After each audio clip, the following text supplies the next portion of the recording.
Hello everyone, আসসালামু আলাইকুম। কেমন আছেন সবাই? শেয়ার করব আমার আজকে সারাদিনের খাবার।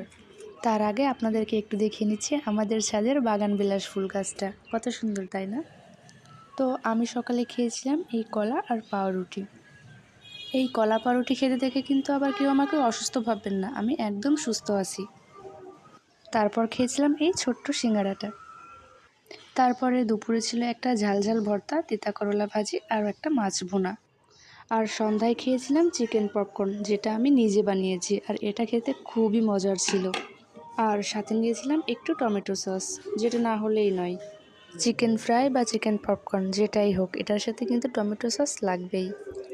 আচ্ছা, আর একটা কথা, তোমরা যারা আমার ইউটিউব চ্যানেলটা সাবস্ক্রাইব করোনি তারা অবশ্যই সাবস্ক্রাইব করে দিও। তো আমি এই চিকেন পপকর্নটা খাওয়া শেষ করে খেয়েছিলাম চা আর বিস্কুট। আর তারপরে চলে আসি রাতের খাবারে।